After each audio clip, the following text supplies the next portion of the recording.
TVC, a TV do Correio da Manhã.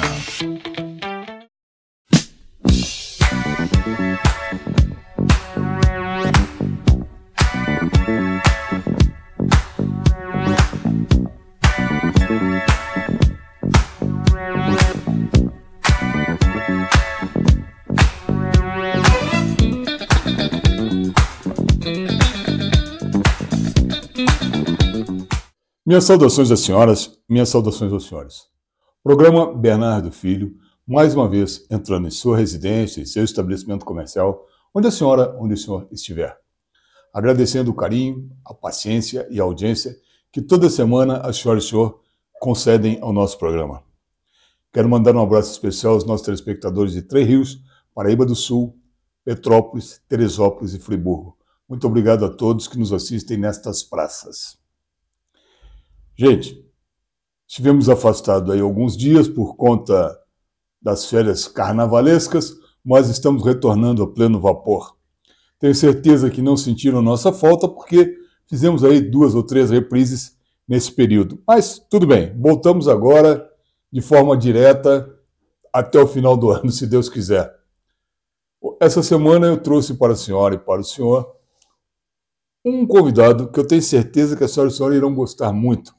Porque vamos falar de vários problemas aqui de Petrópolis, porque essa pessoa tem um olhar muito atento aos nossos problemas petropolitanos, bem como apresentando sugestões para esses problemas. Eu tenho certeza que, se não o conhecem pessoalmente, já ouviram falar dessa pessoa.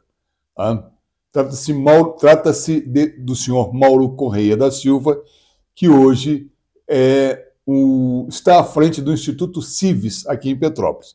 E ele vai explicar para a gente o que é o Instituto Cives e vai conversar um pouquinho antes de nós iniciarmos o nosso bate-papo, vai se apresentar à senhora e ao senhor. Portanto, fiquem conosco, é muito rápido. Já voltamos, muito, muito rápido.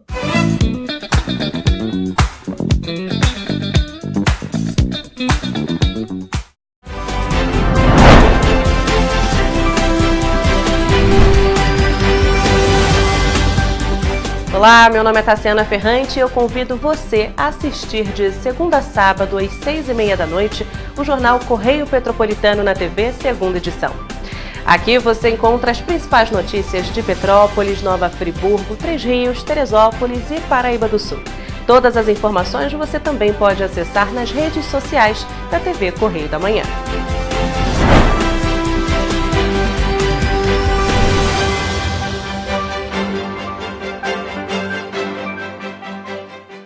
Um bom jornal tem que ser direto, tem que ser direito. Não ser de esquerda ou de direita, mas direito. É ter coragem de informar a verdade e não impor a sua verdade. É respeitar a inteligência do leitor e vontade do eleitor. Correio da Manhã, um jornal que há 123 anos tem a coragem de ser direto e direito. Em uma banca perto de você.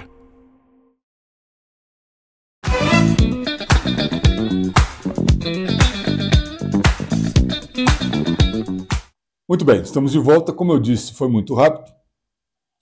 E eu vou agora começar o nosso bate-papo aqui com o senhor Mauro Correia da Silva, representante do Instituto, à frente do Instituto Cives em Petrópolis.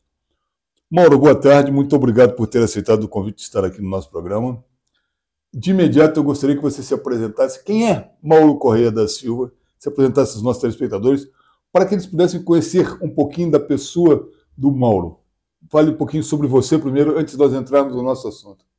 Boa tarde, Bernardo.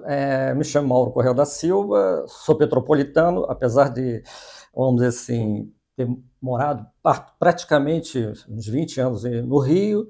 Voltei para Petrópolis em 1977, tenho 3 filhos e atualmente sou coordenador geral do Instituto Cives há mais ou menos 10 anos. Muito bem. O que é o Instituto Cives?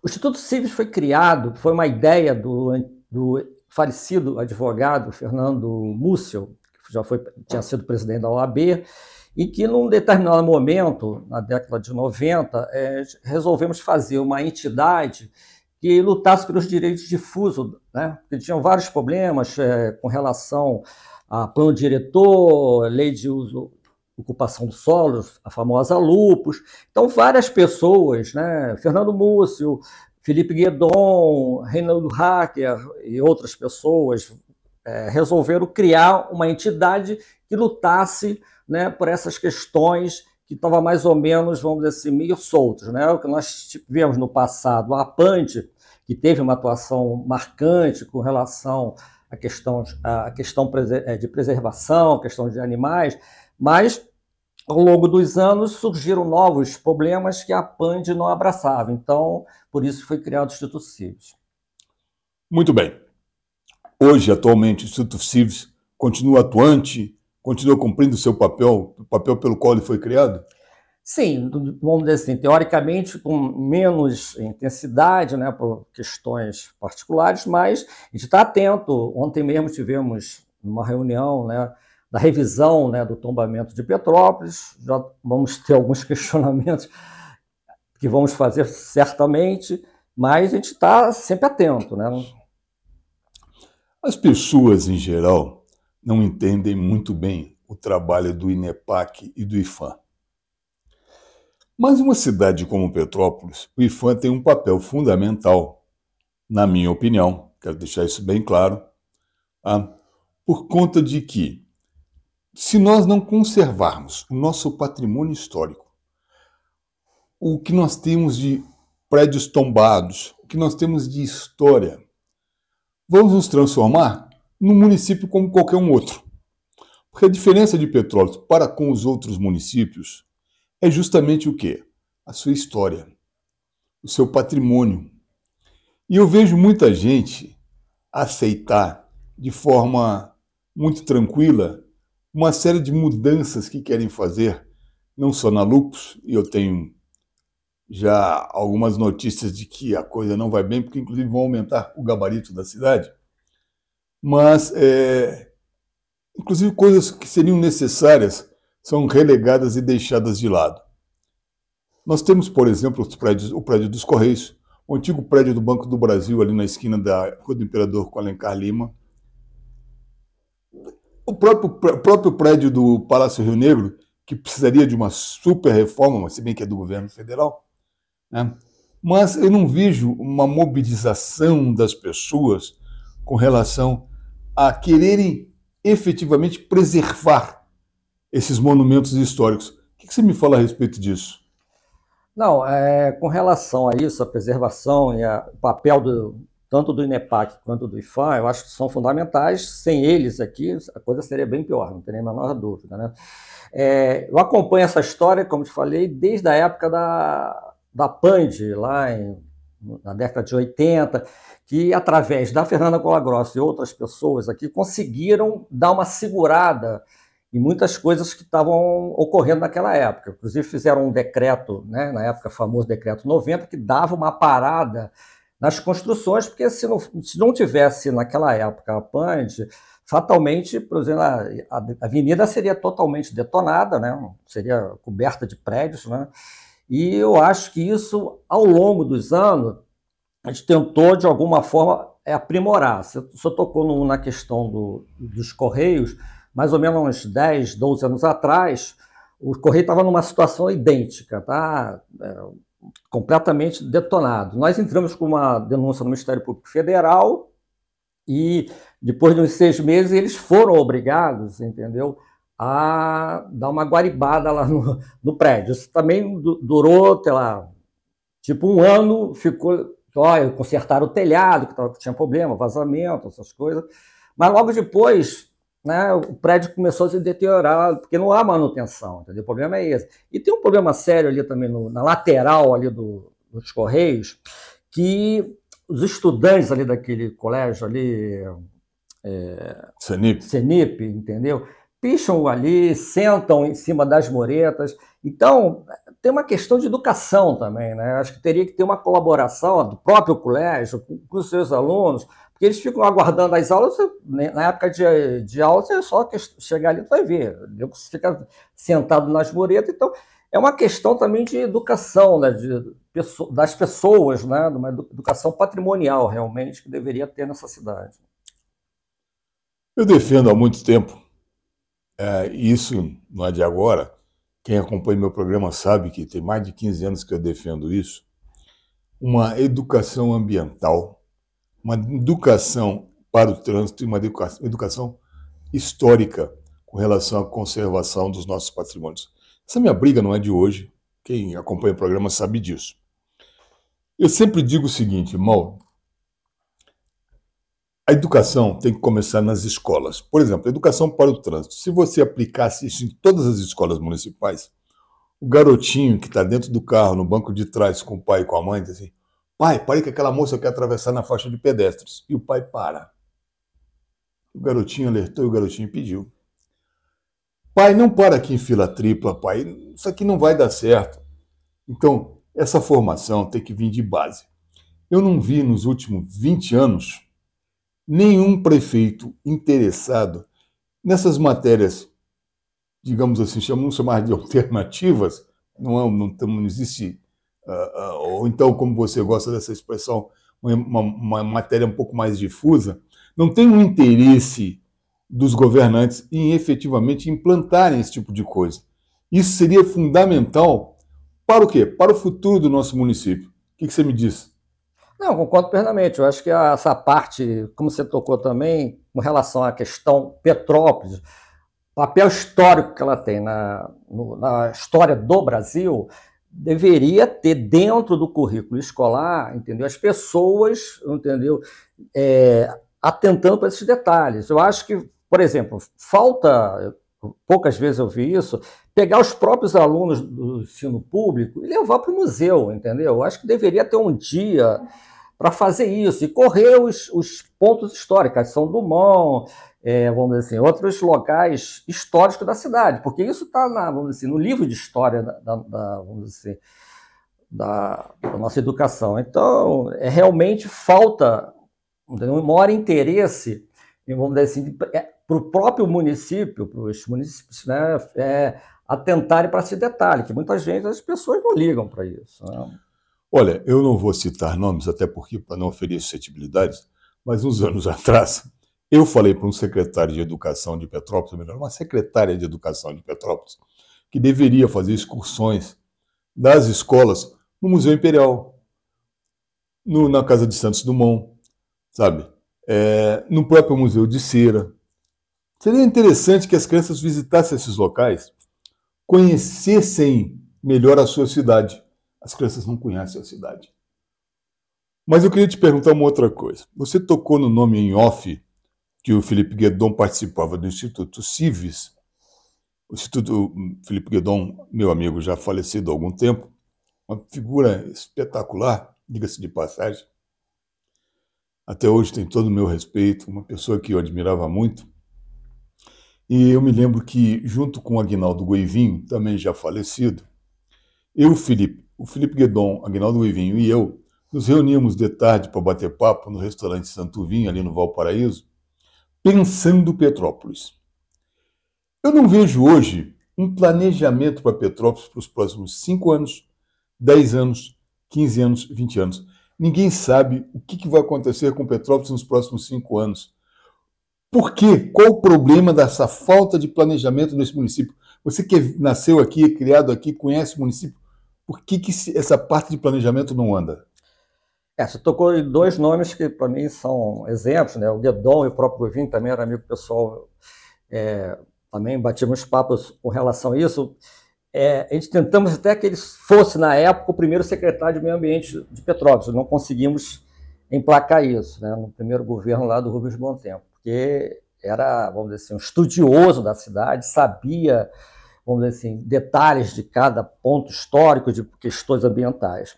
Essa questão vamos dizer assim, de planejamento. Por exemplo, nós temos o plano diretor, né, que, teoricamente, estipula as diretrizes de vários setores da cidade, de questão de educação, planejamento, economia, blá, blá, blá. Esse plano diretor é de 2014, então ele teria que ser, já está na época de ser renovado. né, revista, essas coisas. Inclusive, saiu uma matéria agora recente. Mas só que no próprio plano diretor, em 2014, ele estipulava alguns prazos para serem implementadas aquelas diretrizes. No mesmo ano, em 2004, ele foi promulgado em abril, em outubro eles já alteraram os prazos, tá? Desses primeiros prazos que deveriam cumprir. Já em 2015, esse prazo foi alterado outra vez. E de lá para cá, não fizeram nada, entendeu? Nem pegar o plano diretor para saber o que está faltando, o que nós planejamos, que foi, vamos dizer assim, se eu não me engano, se foi o terceiro ou quarto plano diretor da cidade, eu acho que nenhum deles foi implementado nem 50%, nem 20% do que foi estipulado ali, entendeu? Agora vamos fazer uma nova revisão, dizendo que tem que contratar pessoas, uma equipe técnica, porque a prefeitura não tem funcionários para fazer, entendeu? Então, para mim, no meu ponto de vista, é só pegar o plano que existe hoje e ver o que não foi implementado. Pelo menos já tem 90% do plano está ali, né? O falecido Falcone um dia me mostrou um caderno que seria um plano de turismo para Petrópolis, mas uma série de conversa fiada. Muito blá blá blá nesse caderno, que seria um planejamento do turismo para Petrópolis, e efetivamente nada de espetacular. Uma espécie de um copy and paste de algum município turístico por aí. Peguei também com 603 páginas ou 613 páginas o Plano de Mobilidade Urbana de Petrópolis. Outro tremendo copy and paste. Uma vergonha, uma vergonha. Não se aplica a Petrópolis de forma nenhuma. Então eu tenho muito medo dessa história de vamos pegar o que está ali, vamos dar uma ajeitada aqui, mas... Gente, a verdade é uma só. Eu sempre falei, para fazer esse tipo de coisa com seriedade, contratem gente competente para fazer. Contrate técnicos. Aonde é que tem? Tem no FRJ, lá na FUSB, na Coptec, em várias fundações por aí espalhadas pelo Rio de Janeiro. Você tem gente técnica boa para fazer isso, boa de planejamento. A Coptec, inclusive, fez um planejamento para a cidade de... aqui no sul fluminense, me falha o nome agora, que tinha um trânsito caótico. Está com trânsito fluindo, uma maravilha e tal. Então eu digo assim, eu sei que falta muita boa vontade e as pessoas alegam que falta dinheiro. Não é verdade, o dinheiro é mal empregado. A vinda verdade é uma só, sabe? Tem aquela frase que se entregar o deserto do Saara na mão de político, em 5 anos vai faltar areia. Não, é por aí. O problema todo está em gerenciamento. Isso aí é normal. Mas eu queria te falar a respeito de um conselho de cabeças brancas. Opa, o que é isso? Um conselho de cabeças brancas? Um conselho de notáveis? Mas eu quero falar sobre isso no próximo bloco. Fique conosco, é muito rápido. Já voltamos.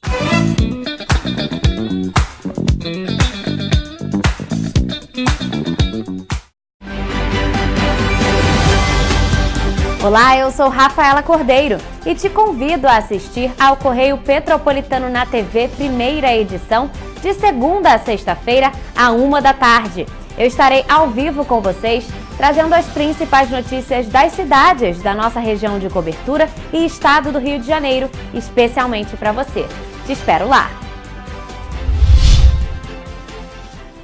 Um bom jornal tem que ser direto, tem que ser direito. Não ser de esquerda ou de direita, mas direito.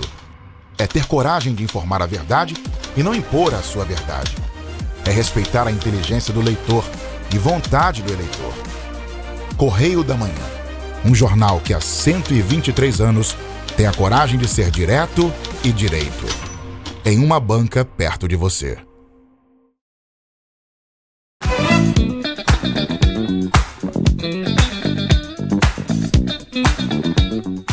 Muito bem, estamos de volta e conforme eu falei no bloco anterior, muito rápido. Estou conversando aqui com Mauro Corrêa da Silva, que vem a ser o atual coordenador do Instituto Cives em Petrópolis, um instituto que estuda os problemas de Petrópolis e apresenta soluções para esses problemas. Mauro,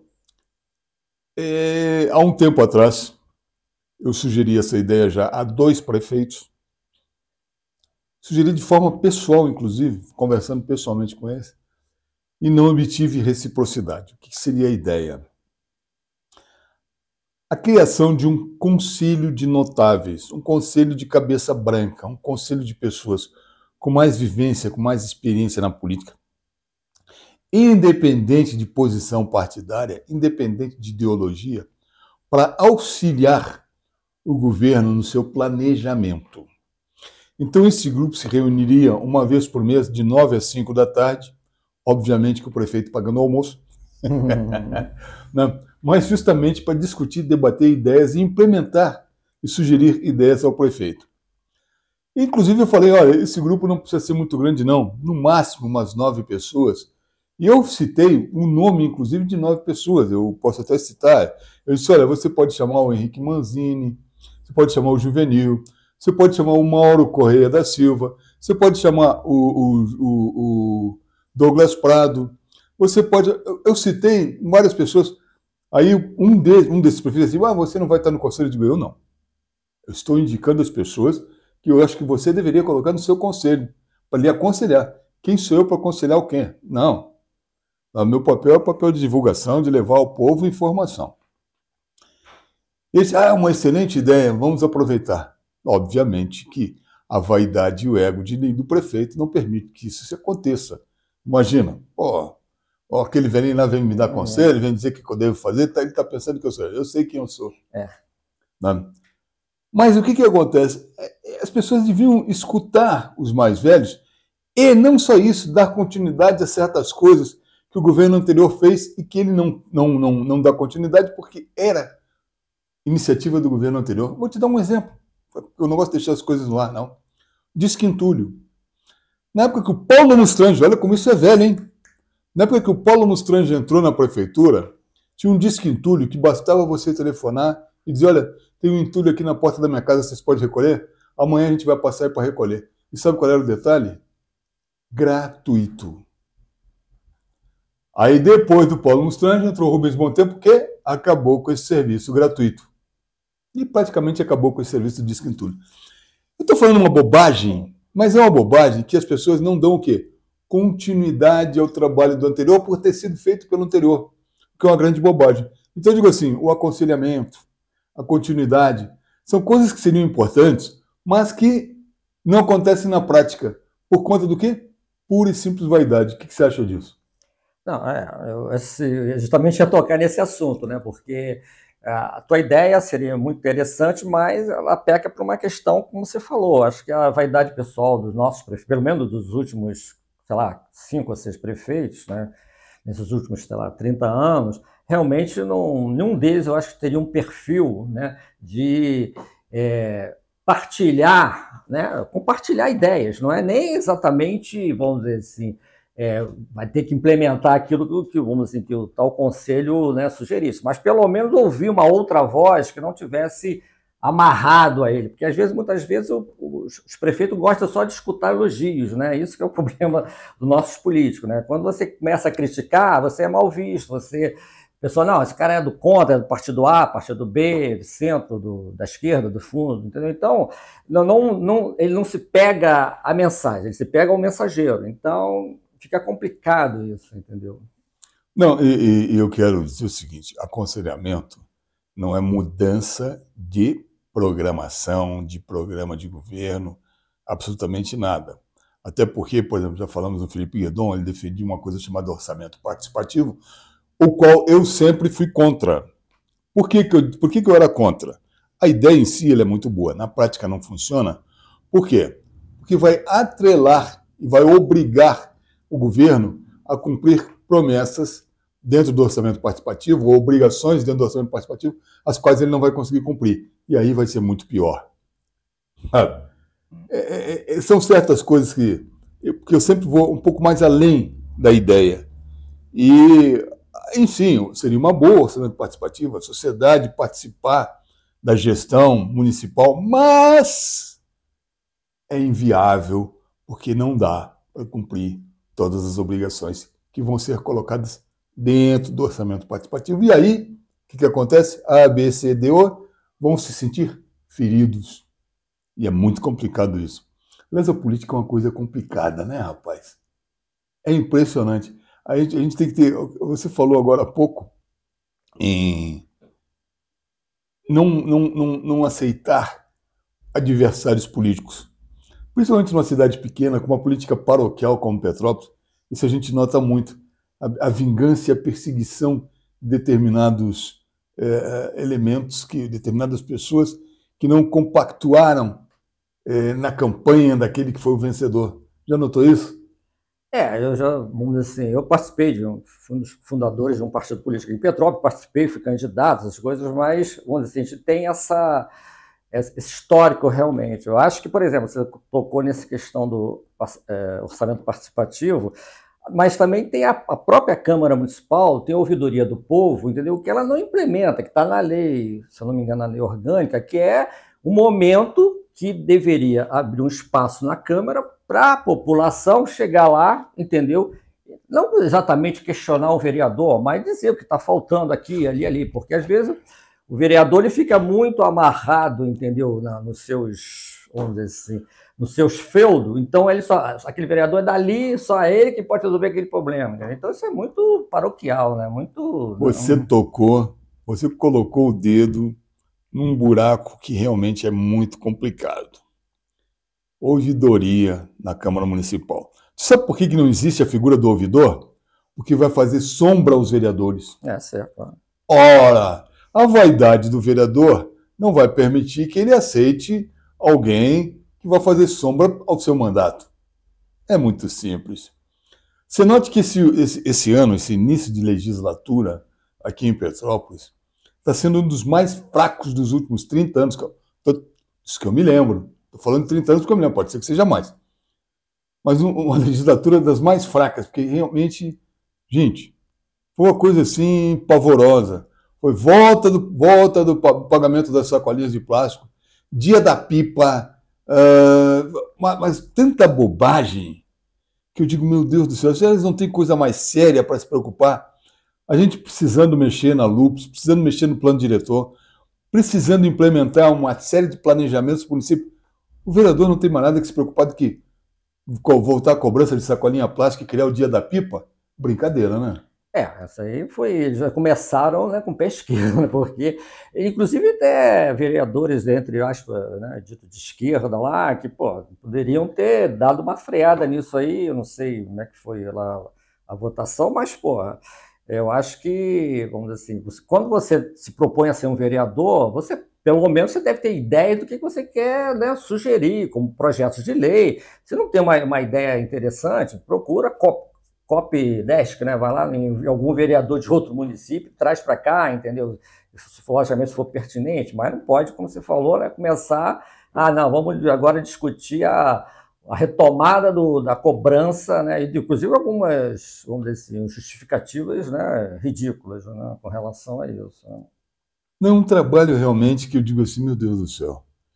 É um tipo de trabalho que me preocupa, porque com tanta coisa necessária ao município, com tanta coisa séria a ser discutida, a ser debatida, botar em pauta de julgamento para virar lei, esse tipo de coisa, é uma bobagem tão grande. A gente com problema sério na saúde, no transporte, na segurança, esse tipo de coisa, muito estranho. Mauro, eu vou te pedir licença, eu estou aqui conversando com o Mauro Corrêa da Silva, eu vou precisar pedir mais um breve intervalo comercial, é apenas 30 segundos, já voltamos.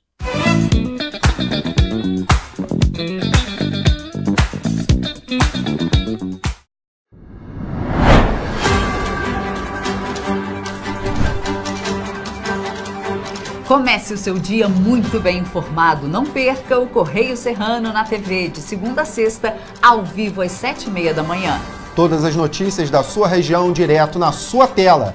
Assista Correio Serrano na TV.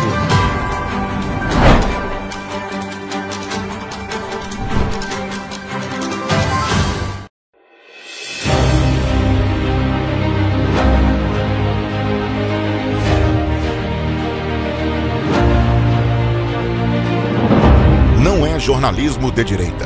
É jornalismo direito. Correio Petropolitano. Tudo que seu jornal não deveria ter deixado de ser. Todos os dias, em uma banca perto de você.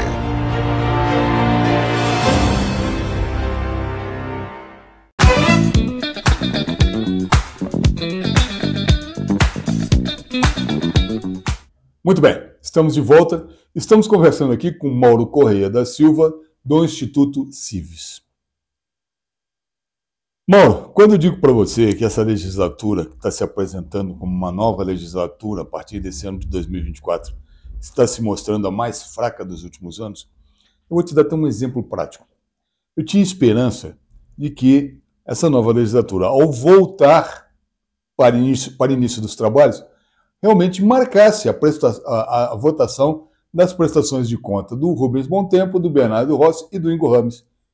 E continuam engavetados esses procedimentos, esses processos.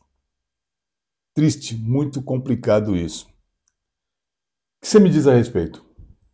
Não, isso é realmente uma decepção, né? Eu acho que deve ter alguma coisa estranha nessas contas, porque eu sei que uma ou outra ali foi rejeitada pelo Tribunal de Contas, então não necessariamente os vereadores têm que seguir aquilo, mas a questão é uma questão técnica, né? Se existe técnicos para analisar algum furo, vamos dizer assim, nas contas, aquilo tem que ser votado, aí cada um assume a sua responsabilidade. Então, eu acho que a manutenção dessa omissão de não votar essas contas é muito preocupante, realmente, porque não vejo nem uma movimentação, entendeu? No sentido que, não, vamos botar, sei lá, a votação para daqui a um mês, alguma coisa nesse sentido. Eu não, deve ter já, não sei se teve um relatório já do antigo, vamos dizer assim, da comissão antiga, né? Então, é muito estranho isso. Não, está tudo pronto para ser votado, mas não colocam, não agendam, não colocam em pauta, porque ninguém sabe. É mais um dos grandes mistérios da Casa Amarela.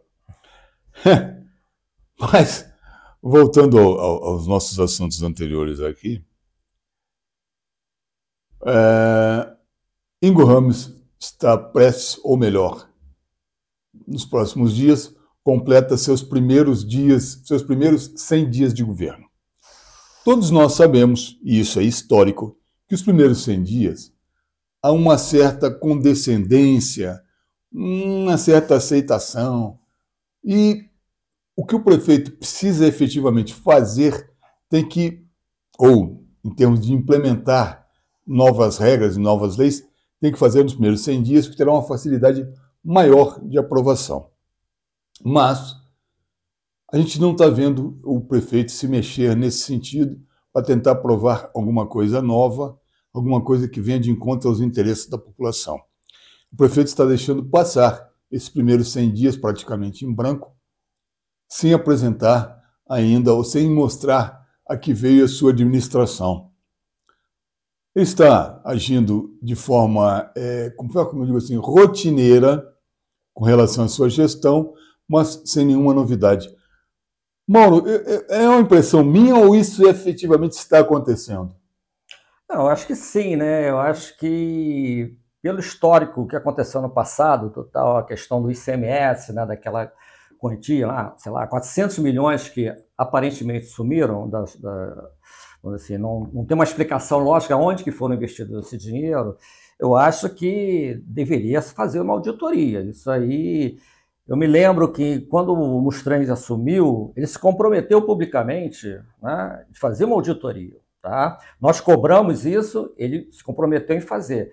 E passou 100, 200 dias, e em 4 anos ele não fez. Então, existe, no nosso entender, uma espécie de cumplicidade de um prefeito com o outro, entendeu? Não vamos mexer em vespeiro, né? Porque daqui a pouquinho vai sobrar para mim que eu também tenho telhado de vidro. Então, eu acho muito estranho, eu acho que ele vai se perder se não fizer essa auditoria, entendeu? Com relação, tem muita coisa estranha, empréstimos para comprar ônibus, esse dinheiro que era para, vamos dizer assim, era uma decisão provisória, e depois nós perdemos isso lá no Supremo, né? E agora não está muito claro a nossa participação do fundo do ICMS, diminuiu a nossa, vamos dizer assim, a nossa participação. Então isso tem que ser mais transparente, entendeu? Para saber, porque daqui a pouquinho vai começar a faltar dinheiro para isso, para aquilo, ele não vai ter como justificar, porque se ele não chegar para nós e falar, não, está faltando porque se gastaram demais, nós se comprometemos com isso, não temos dinheiro, o governo federal está cada vez mais complicado, né, com relação a esse fundo de participação dos municípios, então é uma coisa estranha, ou ele se mostra caro, ou eu acho que ele vai se perder, se for o caso. Eu também tenho essa impressão, até porque ele está tentando levar o governo de uma forma muito morna, sabe? Pontuando e solucionando os problemas do dia a dia, mas isso não é suficiente. Infelizmente, eu tenho certeza que a cidade esperava mais desse governo, mas que todos estão dando tempo ao tempo para ver o que vai acontecer ali na frente. A minha pergunta é, esse tempo poderá ser recuperado? Essa é a grande questão. Eu queria mudar um pouquinho o plano, eu queria te puxar um pouquinho para o plano nacional, escutar a sua opinião sobre esse julgamento que a STF está fazendo da tentativa de golpe, aliás, esse termo é pavoroso, tentativa de golpe do Bolsonaro e dos seus correligionários, né? Que um julgamento que está mobilizando o Supremo, mobilizando a nação, mobilizando a imprensa, mas a opinião pública não está muito ligada nesse julgamento, não. Como é que você está enxergando essa movimentação toda? Eu acho que primeiro já começou errado que, no meu entender, entendeu? O Bolsonaro não podia estar sendo julgado no STF. No seu e no entendimento de todos os juristas. Parte de todos. Aqueles que estão, vamos dizer, entre aspas, do grupo prerrogativas, né? Acho que estão fazendo tudo certinho, porque na época da Lava Jato, entendeu? Todo mundo criticava as atitudes do Moro, entendeu? Tanto que o processo foi anulado, mas o Lula não foi declarado inocente. Não. Então, isso, a anulação vamos dizer assim, da condenação do Lula, ela não foi no mérito das denúncias. Pode ser que o Moro tenha errado em algumas coisas, foi exceção, mas as provas estão lá. E no caso do Bolsonaro, só para voltar, o Lula teve 333 recursos negados, entendeu? Quando, vamos dizer, ele vai ser condenado, está na cara, isso não tem a menor dúvida. Não, inclusive hoje o Moraes pediu à PGR respaldo para decretar a prisão do Bolsonaro. Hoje essa notícia é de hoje. Pediu ao Gonê, que é o Procurador-Geral da República, um respaldo jurídico para mandar prender já o Bolsonaro preventivamente. Gente, essas coisas são muito pesadas de se falar, mas infelizmente, sabe, nós estamos vivendo uma situação, eu não chamo nem de atípica, nem de esdrúxula, muito maior do que tudo isso aí, e uma coisa muito séria. Porque isso não vai acabar bem. Tem tudo para não acabar bem. Mas, enfim, vida que segue. E o nosso governador? Vamos descer para o estado do Rio de Janeiro. O que você está achando do Cláudio Castro no Rio? Eu acho que o problema dele, como dos outros governadores, sobre a questão da segurança. Eu acho que eles foram muito lenientes com relação a essa questão. Não estou nem entrando muito na questão, mérito da questão da decisão lá do Fachin, você não poder entrar em qualquer lugar nas comunidades, essas coisas todas. Mas eu acho que o Rio está perdendo, o poder público não está chegando, né, em determinadas situações lá, em determinados locais. Não pode entrar, não pode fazer isso. Questão de você não pode ter internet, agora não pode ter Uber. Então, a coisa está ficando fora do controle. Apesar de ele ter, vamos dizer assim, um combate efetivo, né, em cima, mas fica travado também por essa questão do STF, né? Então, é uma coisa complicada, né, a situação do Rio. Vou te dizer que isso não é de agora. Em 1982, quando Leonel de Moura Brizola proibiu a polícia de subir morro, ali começou tudo. Começou tudo. Porque esse pessoal de 82, que estava com 2, 3, 4, 5 anos, 7 anos, 10 anos, está com que idade agora? São os bandidos atuais, são os milicianos atuais, são os traficantes atuais, sabe? Que viveram uma época que sem a menor repressão, sem qualquer repressão. Eu diria que agora se torna muito difícil fazer um trabalho de repressão, é mais um trabalho educativo do que qualquer outra coisa. Eu estava vendo um filmezinho da internet essa semana, de que um motorista de Uber estava mostrando Jacarepaguá.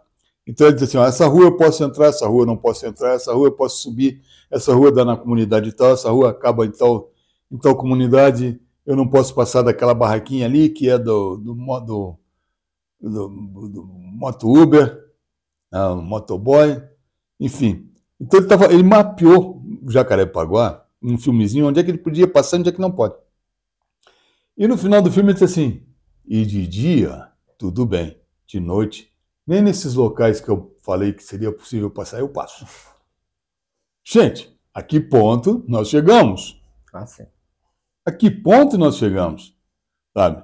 Muito complicado. Ninguém caminha no calçadão de Copacabana, de Ipanema, do Leblon, com tranquilidade. Aquelas pessoas fazendo seus exercícios na beira da praia, vão para lá sem celular, sem qualquer objeto de valor, e ainda assim olhando para os lados, preocupado. O Rio está preocupante sobre todos os aspectos. O centro do Rio totalmente esvaziado. O que fechou de comércio no centro do Rio é uma coisa assustadora. Então, estamos vivendo novos tempos? Estamos vivendo novos tempos. Isso preocupa? E muito.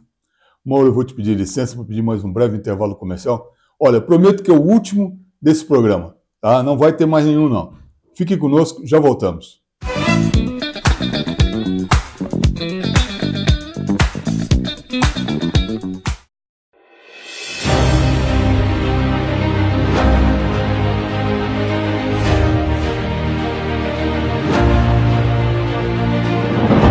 Não é jornalismo de direita, é jornalismo direito. Correio Petropolitano. Tudo que seu jornal não deveria ter deixado de ser. Todos os dias, em uma banca perto de você.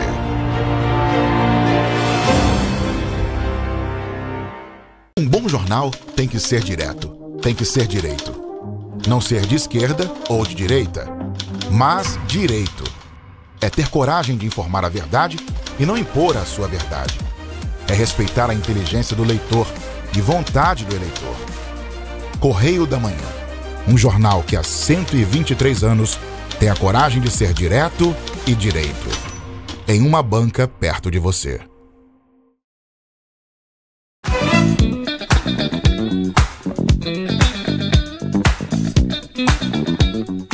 Muito bem, estamos de volta. Como eu sempre falo, o nosso intervalo é realmente muito rápido. E estamos conversando com Mauro Corrêa da Silva, do Instituto Cives, batendo um papinho aqui sobre vários assuntos. Não chega a ser uma entrevista, está sendo uma conversa muito agradável aqui. Estamos falando de vários assuntos e tudo mais. Mas, Mauro, a gente está chegando próximo do final do programa. O que eu não te perguntei, o que eu não falei que você gostaria de ter falado? Fique à vontade. Não, acho que foi... Qual o assunto da cidade, alguma coisa que você gostaria? Não, por exemplo, você tocou na questão do mobilidade urbana, né? Então, nós temos aqui vários estudos já pagos, né? 3 ou 4, se não me engano, e também não foram implementados. A questão, muitas das vezes, uma coisa que eu queria tocar é o seguinte, os problemas dos nossos conselhos municipais. As pessoas gostam de participar de conselhos e não estão aptas a participar, entendeu? Daquele determinado assunto. Todo mundo gosta de participar, então... Deixa eu te interromper, isso aqui é importante falar. A esmagadora maioria dos nossos conselhos municipais são chapa branca. Por quê? A maioria dos membros do conselho são nomeados pelo próprio governo, são nomes do governo. Então, o papel do conselho fica muito prejudicado com relação a isso. Continua, desculpe te interromper. Não, essa questão, às vezes, o conselho até é paritário, mas o que acontece? Muitas vezes, algumas comunidades, por questões pessoais das pessoas que estão lá, votam sempre com o governo. Eu vou te dar um exemplo simples do Comutran. O Comutran, eu participei alguns 2, 3 anos do Comutran, mas cheguei a uma conclusão seguinte: a maioria das pessoas da sociedade civil, né, e algumas pessoas até da própria CPTrans, não sabem ler planilha, que é uma coisa muito complexa, entendeu? Eu, particularmente, sentia muita dificuldade. Então, se as pessoas não se prepararem, não adianta, porque você vê, tem reunião e todas as reuniões de aumento de passagem, a passagem é aumentada, entendeu? Claro. Não tem jeito, porque não tem um argumento técnico para contrapor as propostas do governo. Isso é E tem só um detalhe, e tem coisas ainda em outros conselhos, agora até recentemente também me surpreendi, é o seguinte, algumas entidades participam de conselhos e faltam toda hora, entendeu? Recentemente, 2 entidades foram excluídas do CONDEMA por faltarem mais de 3 reuniões. O CIVES saiu de todos os conselhos alguns anos atrás porque nós reclamamos justamente disso. Tinha uma entidade de classe aqui em Petrópolis, né, que não vou citar o nome, lógico, que era reincidente de faltar. Cobrei isso da direção lá da reunião, lá do conselho, e o pessoal passou pelo ouvido, não deram satisfação.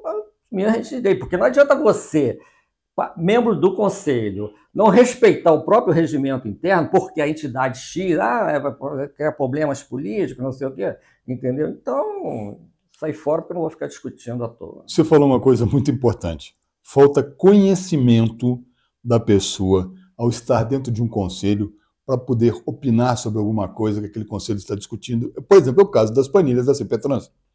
As planilhas que chegam à CPTrans para pleitear aumento de passagem, essas planilhas nunca, olha só o que eu estou dizendo, hein, nunca foram auditadas. Então, como saber se essas planilhas estão corretas? Se o aumento de passagem pedido é o correto? Não dá, gente. Não dá. Agora, há interesse da CPTrans em auditar essas planilhas? E eu te digo que não. Porque senão já teriam feito. Ah, certo. Não, é porque não quer ninguém. Não, se interessa. É mais fácil pegar e conceder o aumento. O prefeito ele criou uma regra que agora é o Comutran, que aprova a planilha, que aprova o aumento. O prefeito só homologa e o prefeito tem as costas quentes porque joga batata para cima do conselho, batata quente. E essas planilhas, ninguém sabe, ninguém viu, nunca foram auditadas, nada se sabe sobre elas. Então você não sabe se paga um preço justo de passagem ou não. E digo mais, estamos pagando um preço injusto de passagem, porque hoje temos o quilômetro/tarifa mais caro do estado do Rio de Janeiro. Não se justifica. Ok? Fica aqui o meu recado. Mauro, queria te agradecer muitíssimo o fato de você ter aceitado o nosso convite, o fato de estar aqui participando do nosso programa, o fato de estar abrilhantando mais uma vez o nosso programa. Quero te agradecer do fundo do coração, esperando que você aceite o nosso convite para vir mais vezes no futuro. E eu quero dizer à senhora e ao senhor o seguinte, eu vou abrir agora 2 minutos para despedidas do Mauro, depois eu tenho um pequeno recadinho para a senhora e para o senhor. Fique à vontade, Mauro. Não, quem tem a agradecer sou eu, né, como você falou no início da entrevista, né, as pessoas às vezes podem conhecer o Mauro Correia, né, essas coisas todas pela imprensa, essas coisas todas, mas o mais importante seria as atividades do CIVES, entendeu? Acho que isso, eu espero que tenha deixado claro qual a função do CIVES nesses últimos 20 anos, né, que dia 8 agora vai fazer 21 anos que o CIVES foi criado, então eu acho que ao longo desses anos a gente tem alguma coisa, vamos dizer assim, a mostrar, né, da nossa atividade aqui na cidade. Da trajetória. Mauro, obrigado. Olha, nós estamos chegando ao final do nosso programa. Espero que tenham gostado desse nosso novo retorno pós-carnavalesco. Quero novamente mandar um abraço aos telespectadores de Três Rios, Paraíba do Sul, Friburgo, Teresópolis, e em especial aqui aos nossos telespectadores de Petrópolis, gente que nos acompanha há muitos e muitos anos, todas as semanas, são telespectadores fiéis, muito obrigado. Telespectadores que gostam do nosso trabalho, muito obrigado. Agradeço a vocês a confiança, o carinho e a audiência. Eu quero desejar a todos uma boa semana, prometendo para a semana que vem um novo programa, uma nova entrevista. Fiquem com Deus e lembre-se, até aqui nos ajudou o Senhor.